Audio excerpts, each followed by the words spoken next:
Good morning students. तो आइए आज हम लोग पढ़ते हैं सॉफ्टवेयर के बारे में। सॉफ्टवेयर को पहले समझते हैं आसानी से कि सॉफ्टवेयर क्या होता है। सॉफ्टवेयर जिस तरह से हमारे बॉडी के अंदर की हमारी आत्मा बोल रहे हैं ना, हमारे बॉडी के जो भी कंपोनेंट्स है, हाथ है, पैर है, नोज है, मुंह है, माउथ है, ये पूरा शरीर के जितने कंपोनेंट्स है वो क्या है, हार्डवेयर है। उस तरह से कंप्यूटर में सीपीयू है, मॉनिटर है, स्पीकर है, प्रिंटर है, कीबोर्ड है, माउस है, सब क्या है, डिवाइस है, अलग अलग हार्डवेयर डिवाइस है। लेकिन जब ये सबको हम हार्डवेयर बोलते हैं, लेकिन जो इसके टास्क को परफॉर्म करता है, जो इसको कंट्रोल करता है, जो इसको वर्क कंप्लीट इनपुट आउटपुट करा करके देने की क्रिया को काम करने में मुझे सहायता प्रदान करता है, उसको हम बोलते हैं सॉफ्टवेयर। जिस तरह से हमारी आत्मा जो है, हमारी आत्मा क्या कर रही है, हमारे बॉडी के अंदर के हमारे आत्मा हमारे बॉडी के पूरे को संचालित कर रही है। अगर हमारी आत्मा हमारे शरीर से निकल जाए तो क्या हमारा बॉडी काम कर पाएगा? नहीं कर पाएगा, डेड बॉडी के समान है। सेम उसी प्रकार से कंप्यूटर के अंदर अगर सॉफ्टवेयर नहीं है तो वो भी एक डेड बॉडी के समान है। उसको चालू करने से उसको कोई फायदा नहीं, कोई कार को टास्क को कंप्लीट नहीं करेगा। तो आइए हम आप वीडियो का स्किप नहीं करेंगे, चलिए समझते हैं कि व्हाट इज सॉफ्टवेयर। सॉफ्टवेयर क्या है, कि सॉफ्टवेयर क्या है, व्हाट इज सॉफ्टवेयर करेगा। Software is the collection of program. जो सॉफ्टवेयर है वो प्रोग्रामों का समूह है। And program is the collection of instruction. जो प्रोग्राम है वह इंस्ट्रक्शनों का समूह है। किसका समूह है? Program is the collection of instruction. जो प्रोग्राम है वह इंस्ट्रक्शनों का समूह है। विच परफॉर्म आवर टास्क, जो हमारे टास्क को परफॉर्म करवाता है, कंप्लीट करवाता है, या which maintain the same system unit, जो हमारे सिस्टम यूनिट को क्या करता है, मेंटेन करता है। तो अब हमको यह समझना है कि सॉफ्टवेयर तो प्रोग्रामों का समूह होता है, लेकिन फिर प्रोग्राम क्या होता है? तो क्वेश्चन होता है कि program is the collection of instruction. तो फिर हम क्वेश्चन यही होता है कि जब प्रोग्राम इंस्ट्रक्शनों का समूह होता है तो फिर इंस्ट्रक्शन क्या है? तो इंस्ट्रक्शन किसको बोलेंगे कि जो हमारे कीबोर्ड को, जिसको हम डेटा बोलते हैं, जिसको हम ABCD के लेटर बोलते हैं, less than, greater than, comma, inverted comma, plus minus, जितने भी सिंबल्स दिखाई देते हैं ना, हम जितना वर्डों को लिखने के लिए हम प्रयोग करते हैं, जो भी लेटर और लॉजिकल अर्थमेटिकल जितने भी सिंबल्स हमारे पास जिसका हम यूज करते हैं, उसी को हम इंस्ट्रक्शन बोलते हैं। और उसी इंस्ट्रक्शन को जब हम एक सही डायरेक्शन में सजा देते हैं, जिससे हाइट हुआ, इस तरह से जब हम कोडिंग करते हैं उसका, जब हम सही डायरेक्शन में उसको सजा देते हैं तो वही क्या कहलाता है, इंस्ट्रक्शन। जैसे सपोज एक हम बात करते हैं, जैसे एक हमको छोटा सा 2 नंबर का हमको मान लीजिए जोड़ का प्रोग्राम तैयार करना है, तो हमें कौन कौन सा इंस्ट्रक्शन लग सकता है? तो 2 अगर हमको अंक का जोड़ करना है तो 2 = 3 = 5, तो 2 + 3 = 5। यानी क्लियर हो गया कि 2 भी इसमें का इंस्ट्रक्शन है, प्लस भी इंस्ट्रक्शन है, 3 भी इंस्ट्रक्शन है, इक्वल टू भी क्या है, इंस्ट्रक्शन है, और 5 भी ये आउटपुट निकला, ये भी क्या इंस्ट्रक्शन। लेकिन देखा जाए तो ये क्या हुआ है, इनपुट हुआ है, ये प्रोसेसिंग हुआ, और ये क्या हुआ, आउटपुट हुआ है। इनपुट आउटपुट की जो क्रिया हुई, इसमें एक चीज हमको देखने को मिला कि ये सब क्या इंस्ट्रक्शन है। और इन इंस्ट्रक्शनों के अब इस तरह के रिजल्ट के लिए हमको कुछ जो हमारा less than, greater than, comma, inverted comma alphabetical letter है, इसको C एंड C+ में या और अदर लैंग्वेज में इसका हम कुछ कोडिंग करते हैं, तो उस कोडिंग को एक सही डायरेक्शन में सजा देते हैं। तो यही कोडिंग, यही less than, greater than, comma, plus minus क्या कहलाता है, इंस्ट्रक्शन कहलाता है। यानी कीबोर्ड के जितने भी सिंबल्स हैं वो सब क्या इंस्ट्रक्शन है। और उसी इंस्ट्रक्शन को जब हम सही डायरेक्शन में सजा देते हैं, सही वे में सजा देते हैं, सही फॉर्मेट में सजा देते हैं, उसी को हम क्या, जैसे 2 + 3 कर दिए तो 5 हो गया। और इसी को हम गलत डायरेक्शन में कर दें, यहाँ गुणा दे दिया, गुणा करने के बाद हम कहें कि ना 5 आ जाते हैं, डायरेक्शन गलत हो गया कि नहीं हो गया, हो गया। इसी प्रकार से सही डायरेक्शन में जब हम उसको सजा देंगे ना, तो क्या होगा कि वही इंस्ट्रक्शन किसका रूप लेता है, प्रोग्राम का रूप लेता है। जैसे हमको मान के लिए जोड़ का प्रोग्राम बना दिए, इस तरह से घटाव का बना दिए, गुणा का बना दिए, भाग का बना दिए, इसी तरह के बहुत सारा प्रोग्राम सब बना दिए। और बनाने के बाद सबको कलेक्ट करके जब उसको हम एक रूप देते हैं तो वही रूप क्या कहलाता है, सॉफ्टवेयर कहलाता है। तो इंस्ट्रक्शनों के मिलने से क्या बना, प्रोग्राम बना। अब प्रोग्रामों के मिलने से, बहुत सारा प्रोग्रामों के मिलने से क्या बना, सॉफ्टवेयर बना। तो हम जोड़ का बना लिए, घटाव का बना, यानी जैसे कि यहाँ हमने आपको दिखाया कि 2 + 2 = 3 4, हम कहते 2 × 2 = 4, 2 - 2 = 0, 2 / 2 इक्वल टू 1। तो ये एक हमारा जोड़ का प्रोग्राम हो गया, ये गुणा का हो गया, भाग का हो गया, ये सब्ट्रैक्ट का हो गया, ये भाग का हो गया। अब इन सारे प्रोग्रामों को मिला दे, ये सारे प्रोग्रामों को मिला दे तो एक सॉफ्टवेयर का रूप ले सकता है कि नहीं ले सकता है। उस तरह से इसमें जो भी हमारा अलग अलग जो वर्ड्स हैं जो हम इसका इस्तेमाल किए, टू या प्लस या डिवाइडेशन, ये सब क्या इंस्ट्रक्शन है। और इसी तरह का मतलब ये तो सिंपल मैंने आपको फंडा बता दिया। इसका कोडिंग जब हम सी लैंग्वेज में आएंगे तो डिटेल्स इसको हम बताएंगे। तो इसी कोडिंग को जब हम कोडिंग करते हैं ना, जब इसको सही डायरेक्शन में, इतना चीज के लिए हमको कोडिंग करना पड़ता है सी लैंग्वेज में, इतना ही चीज के लिए हमको कोडिंग करना पड़ता है। तो वही कोडिंग में जो हमको इंस्ट्रक्शन का जो हम प्रयोग कर रहे हैं, यानी less than, greater than, comma, height, plus minus, गुणा भाग का जो प्रयोग कर रहे हैं वो क्या इंस्ट्रक्शन है। और उसी इंस्ट्रक्शन का जो मिल के बना वो क्या बना, प्रोग्राम बना। और उस प्रोग्राम के मिलने से, बहुत सारे प्रोग्रामों के मिलने से जब हम बनाते हैं तो वही सॉफ्टवेयर का रूप करता है जो हमारे काम को क्या करता है, आसान कर देता है। अब हम सॉफ्टवेयर जो बनाते हैं वो अकॉर्डिंग टू आवर नीड के अनुसार बनाते हैं। हमको सिस्टम सॉफ्टवेयर बनाना है कि हमको एप्लीकेशन सॉफ्टवेयर बनाना है, हमको अपने वर्क के हिसाब से कोई जिस तरह का हम थॉट चाहते हैं, जैसे हमारे जो भी सॉफ्टवेयर डेवलपर है वो क्या करते हैं, अपने थॉट के लेवल से, अपने जो वर्क का लेवल होता है उसी वर्क के लेवल से अपने एप्लीकेशन को तैयार करते हैं, जो उसको काम करने में उनको क्या करता है, इजी एंड कंफर्टेबल प्रदान कर देता है।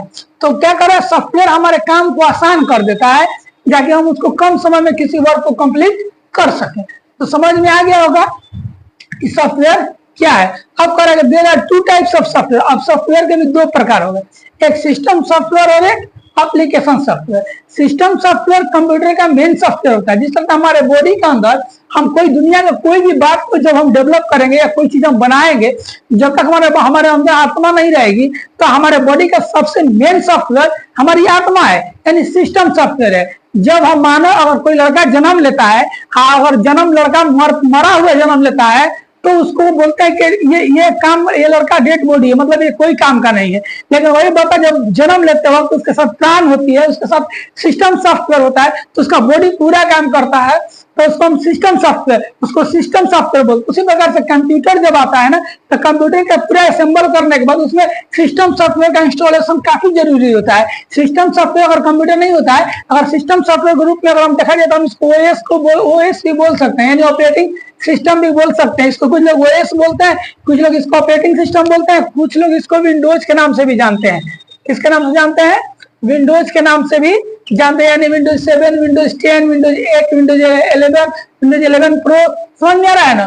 तो ये सब जो विंडोज आता है, ये विंडोज बोल लीजिए या ओएस बोल लीजिए, तो ये सिस्टम सॉफ्टवेयर कंप्यूटर का मेन सॉफ्टवेयर होता है। करें it is a main software of computer. तो सिस्टम सॉफ्टवेयर क्या होता है? कंप्यूटर का मेन सॉफ्टवेयर होता है। It is use to install और कंप्यूटर, और इसका प्रयोग अपने कंप्यूटर में इंस्टॉल करते हैं। एंड विदाउट सिस्टम सॉफ्टवेयर, बिना सिस्टम सॉफ्टवेयर के वी कांट थिंक, हम लोग सोच भी नहीं सकते हैं any computer will be open, कोई भी कंप्यूटर ओपन हो सकता है। यानी सिस्टम सॉफ्टवेयर उसमें भी कुछ इंस्टॉलर होता है लेकिन ऑन हो सकता है, लेकिन कोई भी काम करने के लिए प्रिपेयर नहीं हो सकता है, कोई काम नहीं कर सकता है, ना कोई एप्लीकेशन सॉफ्टवेयर उसमें इंस्टॉल कर सकते हैं। यानी क्लियर हो गया कि सिस्टम सॉफ्टवेयर आपके कंप्यूटर का क्या होता है? मेन सॉफ्टवेयर होता है, ठीक है ना। जैसे फॉर एग्जांपल में बताया, आपका मोबाइल है, आपका मोबाइल का एंड्रॉइड क्या है? System software. आपका मोबाइल में अगर एंड्रॉइड नहीं रहे और उसके बाद आपका प्ले स्टोर काम करेगा, आपका कोई भी सिस्टम, कोई भी एप्लीकेशन को, कोई भी ऐप को आप आपके कंप्यूटर के मोबाइल के अंदर डाउनलोड करके इंस्टॉल नहीं कर सकते हैं। यानी कि आपका मोबाइल का जो एंड्रॉइड है, यहाँ पे हम अगर एग्जाम्पल ग्रुप में मोबाइल में दे सकते हैं, एंड्रॉइड दे सकते हैं, एंड्रॉइड दे सकते हैं। एंड्रॉइड जो आपका मोबाइल का एंड्रॉइड है वो क्या है? सॉफ्टवेयर है, सिस्टम सॉफ्टवेयर है। जब तक आपका मोबाइल में एंड्रॉइड नहीं रहेगा, आपका कंप्यूटर, आपका मोबाइल काम नहीं कर सकता। सेम उसी प्रकार से जब कंप्यूटर का अंदर ओएस नहीं होगा, यानी ओएस का मतलब विंडोज नहीं होगा, तो विंडोज चाहे 7 हो, चाहे 8 हो, चाहे 10 हो, चाहे 11 हो, चाहे 11 प्रो हो, कोई भी हो, जब तक ये नहीं रहेगा आपका सिस्टम सॉफ्टवेयर ओपन होने वाला नहीं, आपके कंप्यूटर ओपन होने वाला नहीं है। इसीलिए कहा कि कंप्यूटर का मेन सॉफ्टवेयर होता है और इसका यूज अपने कंप्यूटर में इंस्टॉल करते हैं, डालते हैं, फॉर्मेटिंग की क्रिया होती है। एंड विदाउट सिस्टम सॉफ्टवेयर, बिना सिस्टम सॉफ्टवेयर के वी कांट थिंक, हम लोग सोच भी नहीं सकते any computer will be open, कोई भी कंप्यूटर ओपन हो सकता है। तो शायद समझ में आपको आ गया होगा, उम्मीद मैं करता हूं। अब कर दिया to types of system software. System software के भी दो प्रकार होते हैं। ऑपरेटिंग सिस्टम तो मैं बता ही चुका कि ऑपरेटिंग सिस्टम वही विंडोज हो गया, एंड्रॉइड हो गया, यही हो गया ऑपरेटिंग सिस्टम। ये ऑपरेटिंग सिस्टम बोलिए चाहे विंडोज बोलिए, बात वही है। समझ में आ गया। विंडोज के बारे में बता दिया कि विंडोज भी क्या है, कंप्यूटर का सोल है, ऑपरेटिंग सिस्टम है, आत्मा है, और बिना विंडोज का कोई भी कंप्यूटर ओपन नहीं हो सकता है। दूसरा है कंपाइलर। तो कंपाइलर के बारे में हम लोग देख रहे हैं। चलिए कंपाइलर पे बात करते हैं। कंपाइलर भी एक प्रकार का, ये भी सीपीयू के साथ ही जो प्रोसेसर के साथ इंस्टॉलेड होता है, उसके साथ रजिस्टर्ड होता है। जिस तरह से हम एएलयू के बारे में चर्चा किए थे कि एएलयू जो है अर्थमेटिकल लॉजिकल यूनिट्स पे हम बात किए थे कि ये 0 और 1 इसके पास भी जाता है, लेकिन अर्थमेटिकल लॉजिकल यूनिट्स को क्या करता है, ये एक्सचेंज करता है, बताता है। हम इस पर चर्चा कर चुके हैं प्रीवियस वीडियो में, आप देख सकते हैं, प्रोसेसिंग डिवाइस में विशेष करके बताया है। उसी प्रकार से कंपाइलर क्या है कि जो भी हम अल्फाबेटिकल यानी ए टू जेड जो भी हम लेटर लिखते हैं ना, ये सीधा परफॉर्म किसके पास जाता है। जैसे कि आप तो क्वेश्चन में करेगा कि sir less than, greater than, comma, inverted comma, plus minus, गुणा भाग, ये सब अर्थमेटिकल लॉजिकल सिंबल्स है, तो ये तो एलयू के पास जाता है। लेकिन जो अल्फाबेटिकल लेटर लिखते हैं, ए टू जेड लिखते हैं लेटर, वो किसके पास जाता है, तो ए टू जेड लिखते हैं वो कंपाइलर के पास जाता है। और कंपाइलर क्या करता है उसको कि उस वैल्यूज को एक्सपोर्ट करता है, यानी उसको, क्योंकि कोई भी जो कंप्यूटर के पास जो भी हम ए बी सी डी कुछ भी लिखते हैं ना, तो उसके पास कंपाइलर के पास 0 और 1 के फॉर्म में जाता है। किसके फॉर्म में जाता है, 0 और 1 के फॉर्म में जाता है। तो जब कंपाइलर हम ए दबाते हैं, बी या व्हाट इज दिस दैट कुछ भी लिखते हैं, या व्हाट इज कंप्यूटर कुछ भी लिखते हैं, तो इसके पास 0 और 1 के फॉर्म में जाता है। ठीक है। अब ये क्या करता है कि 0 और 1 के फॉर्म को, यानी सपोज दैट हमने अपने कीबोर्ड से टाइप कर दिए, कोई भी लेटर टाइप करते हैं, कोई भी टाइप करते हैं तो लिखते हैं, तो जैसे टाइप करते हैं ना, तो टाइप जब करते हैं तो सीधे कंपाइलर के पास जाता है। और कंपाइलर के पास जाता है तो कंपाइलर क्या करता है कि इसको एक्सचेंज करता है 0 और 1 के फॉर्म में, यहाँ से डेटा जाता है, किसके फॉर्म में जाता है, 0 और 1 के फॉर्म में जाता है। अब इसको ये एक्सचेंज करके हमको मशीन लैंग्वेज, जिसको हम आसानी से पढ़ सकते हैं, उसी लैंग्वेज में हमको कन्वर्ट करता है। मशीन लैंग्वेज में हमको कन्वर्ट करके देता है, जिसको हम आसानी से क्या कर लेते हैं, पढ़ लेते हैं। समझ में आ गया बात। तो यही क्रिया करता है कंपाइलर। कंपाइलर का यही काम है। तो ये हो गया आपका हमारा सॉफ्टवेयर। और अब हम लोग इसी वीडियो में हम लोग बात करेंगे आपसे, फिर आगे चलकर आपको बता रहे हैं एप्लीकेशन सॉफ्टवेयर। ये हम देखते हैं एप्लीकेशन सॉफ्टवेयर के बारे में। तो एप्लीकेशन सॉफ्टवेयर बोल रहा है कि it is a secondary software of computer. Computer क्या होता है कि सेकेंडरी सॉफ्टवेयर होती है, यानी मेन सॉफ्टवेयर में बता दिया ऑपरेटिंग यानी सिस्टम सॉफ्टवेयर है, विंडोज है। जब विंडोज डालेंगे तभी हम, जैसे एप्लीकेशन सॉफ्टवेयर का मतलब क्या होता है, आप मोबाइल में चाहे ऐप जिसको बोलते हैं एप्स, तो एप्स का ही शॉर्ट फॉर्म है एप्लीकेशन सॉफ्टवेयर। समझ गए ना बात को। तो एप्स जो होता है ना वही एप्लीकेशन सॉफ्टवेयर, यानी आप प्ले स्टोर से जो आप आके डाउनलोड करते हैं प्ले स्टोर से, तो वो क्या आपका एप्लीकेशन सॉफ्टवेयर है। सेम उसी प्रकार से यहाँ एप्लीकेशन सॉफ्टवेयर उसी को बोलते हैं। सेकेंडरी सॉफ्टवेयर ऑफ कंप्यूटर क्या है, कंप्यूटर का सेकेंडरी सॉफ्टवेयर, यानी विंडोज डालने के बाद ही हम कोई एप्लीकेशन सॉफ्टवेयर को कंप्यूटर में इंस्टॉल कर सकते हैं। बिना विंडोज के कोई भी हम एप्लीकेशन सॉफ्टवेयर इंस्टॉल नहीं कर सकते हैं। तो कह रहा है कि it is a secondary software of computer, ये कंप्यूटर का सेकेंडरी सॉफ्टवेयर होता है। कह रहा है it is A perform specific task on the computer, जो भी हम टास्क कंप्यूटर में देते हैं ना, उसको कंप्लीट करता है। समझ गया ना। People use application software according to their needs. कह रहा है कि पीपल जो यूज करते हैं, जो भी एप्लीकेशन सॉफ्टवेयर को उनको जरूरत पड़ता है, अपने जरूरत के अनुसार अपने कंप्यूटर में उसको डालते हैं और उसका प्रयोग करते हैं। जैसे सपोज हम कंप्यूटर चला रहे हैं, हमको एमएस ऑफिस में एमएस वर्ड की जरूरत है, एक्सेल की जरूरत नहीं, तो हम एक्सेल इंस्टॉल नहीं करेंगे। हमको मन करता है कि हम पेज मेकर पर काम करेंगे, हम फोटोशॉप पर काम नहीं करेंगे, तो हम पेज मेकर इंस्टॉल करेंगे। कोरेल ड्रॉ पर काम करना है तो कोरेल ड्रॉ काम करेंगे, फोटोशॉप इंस्टॉल नहीं करेंगे। तो कह रहा है कि जरूरत के अनुसार, जब हमको जो चीज की जरूरत, जो एप्लीकेशन सॉफ्टवेयर की हमें जरूरत है, हमको ऑटोकैड पे काम करना है तो हम ऑटोकैड इंस्टॉल कर लेंगे। तो जो एप्लीकेशन पे हमको काम करना पड़ेगा, जो एप्लीकेशन सॉफ्टवेयर पे हमको काम करने का मन करेगा, उसी एप्लीकेशन सॉफ्टवेयर को हम इंस्टॉल अपने कंप्यूटर में करेंगे। जिसको हमको जरूरत नहीं है उसको हमको इंस्टॉल करने की कोई जरूरत नहीं है। इसीलिए कह रहा है कि जो पीपल को जो सॉफ्टवेयर की जरूरत पड़ती है, वो एप्लीकेशन सॉफ्टवेयर अपने कंप्यूटर के अंदर इंस्टॉल करते हैं और उसका प्रयोग करते हैं। तो विंडोज 7, विंडोज 8, विंडोज 10, 11 इसके अलावा छोड़ करके बाकी कोई सिस्टम सॉफ्टवेयर नहीं है। सिस्टम सॉफ्टवेयर के एक और पार्ट्स आते हैं जिसको यूटिलिटी सॉफ्टवेयर के नाम से जान थोड़ा सा अगले वीडियो में रुक गए। यूटिलिटी सॉफ्टवेयर, यूटिलिटी सॉफ्टवेयर ये क्या होता है? यूटिलिटी सॉफ्टवेयर क्या होता है कि ये सिस्टम सॉफ्टवेयर के ही पार्ट्स है, सिस्टम सॉफ्टवेयर के अंतर्गत ही आता है, समझ गए ना?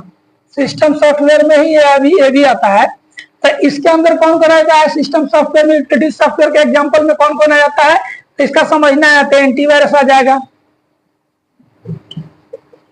एंटीवायरस आ जाएगा, ठीक है। गूगल क्रोम आ जाएगा, गूगल क्रोम का यूज करते हैं ना आप, जो आपका ब्राउजर है कि नहीं? एक दिन इस पर विशेष करके हम बात करेंगे डेटा सर्वर के बारे में। तो एंटीवायरस हो गया, गूगल क्रोम हो गया ना। उस तरह से आपका जो भी आपका ओपेरा मिनी हो गया, या आपका अभी तो यूसी ब्राउजर होगा सब बंद हो गया।